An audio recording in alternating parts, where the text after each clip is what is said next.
2, brothers and sisters.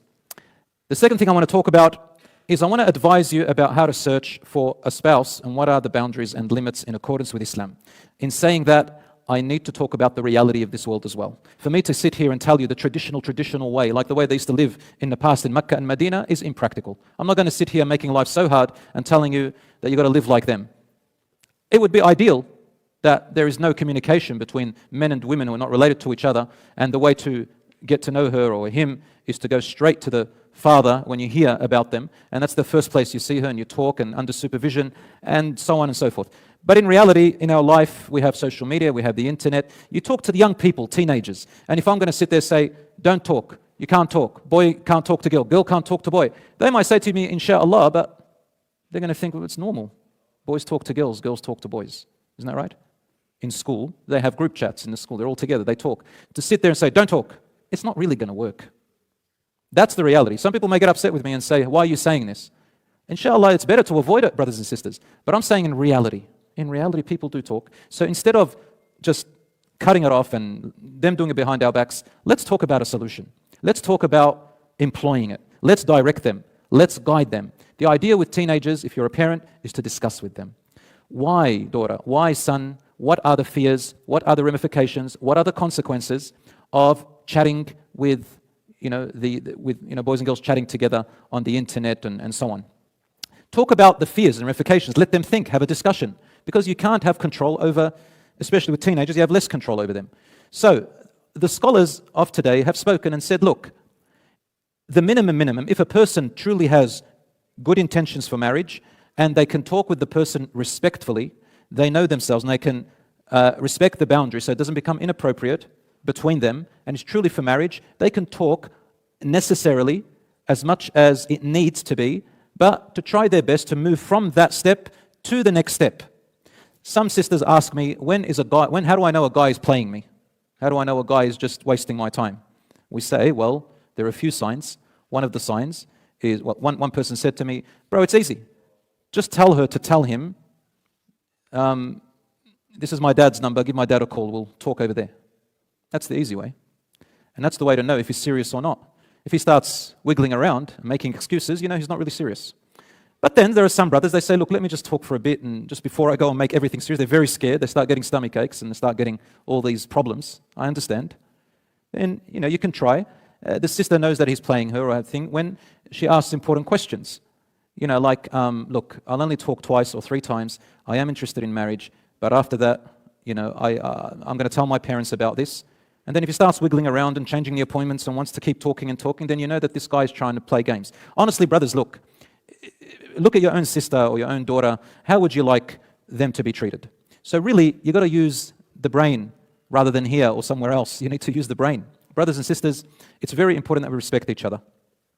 So these are the types of people when they hide everything. Yeah? So they're very private. They won't give, they won't say who they are really. Sometimes they use nicknames. They ask pressing questions and the guy is always hiding, or the girl is always hiding things. So you can tell that they're wiggling around. This is just playing games. This is not serious. My brothers and sisters, I advise you, please stay away from these types of toying with each other. I don't want to start with all the stories because I want to get to the important part. However, there are many stories out there where things went really wrong. Shame is going down the drain. Shame is going down the drain. Self-respect, modesty, everything that was considered harmful to each other from a sexual sense has become normalized. We don't have to be like that. Allah subhanahu wa ta'ala created us. Those sisters are His property, Allah's property. He created them. And we are Allah's property. We have to respect Allah's property. We have to respect them. I have seen many young people where they start chit-chatting and talking and they keep going on and on. Where do you think it's going to take you after 2 or 3 or 4 chats? It's going to lead to something else. If you don't start taking it seriously, the joking starts coming in, the sensual talk comes in, you start to let your hair down. I've heard about, sisters who come crying to me saying, young ladies, teenagers, they come for counseling and talk to me because I teach them, and some of them who are older adults, they say to me, this guy, I thought they was interested, he asked me for some pictures, I sent pictures without my hijab, and I sent other things, and then the guy just left me or was lying to me. Some of them, they say, I found I shared my pictures with friends and with other people, and really that's often what is happening. My advice to you, brothers and sisters, is this. First of all, to the sister, one of the best ways If he starts talking like that, say, well, would you accept for your sister to talk the way we're talking? Test him out. See if this is okay. Since you're talking to them, test them out. Now, I'm not talking about when friends at school talk to each other. You've got a group chat, boys and girls talk about the weather or studies. It's not haram to do that. So long as everything is in boundaries, inshallah, and you're not private, only together. So it's okay. Sometimes you may text each other even privately. What have we got for work tomorrow? If it's innocent, respectful, it's still okay. But my advice to you is share this with your parents. Like talk to your mum and dad, or just talk to your mother if you're a teenager, and just let them be on your side in the picture, because they can give you great advice. Okay? Obviously, there are exceptions. Some parents can be violent or something, so you've got to be careful with that. But in general, if it's something respectful and innocent, 1 off, 2 off, something about study, something, it's not a big deal, inshallah. In Islam, it's not a sin. However, when it comes to marriage and you're serious about it, my advice to you, brothers and sisters, is do not approach marriage until you are ready. Don't sit there like you're still 16, 17 years old. You're probably not going to get married until 5, 6, 7 years later. And you want to hold on to that person and say they're going to go away. You're not going to get married until 6 years later. You're not serious right now. No one's going to go to anyone's house. No one's going to tell the parents. No one's going to take anything seriously. So what are you going to do in 5 or 6 years? I'm talking to Muslims here, because there are non-Muslims who won't understand what I'm saying. However, in Islam, we still hold on to these values, alhamdulillah, the respect between the man and the woman when it comes to physical contact and sexuality. We still have that, alhamdulillah. And Christianity used to be, back in the 50s. I remember watching an interview with a young girl who was 15 or 16, subhanAllah, old in the 50s, vintage type of audio interview.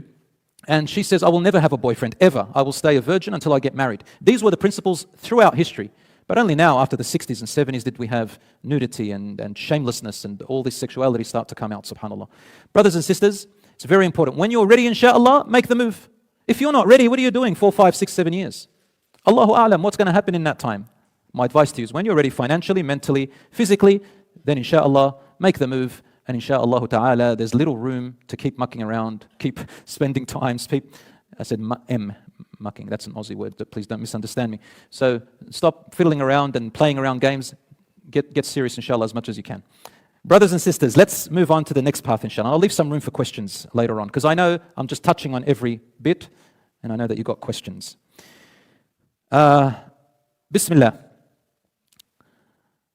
Marriage here in Australia, I have to say that by law, you have to be 18 to get married. And you need a court order if you're 16. So there has to be a reason to get married. You can go and get a court approval if you're 16 to get married. All right, so I have to say that it's illegal to get married under that age. But here's the point. When you're ready, inshallah, make the move.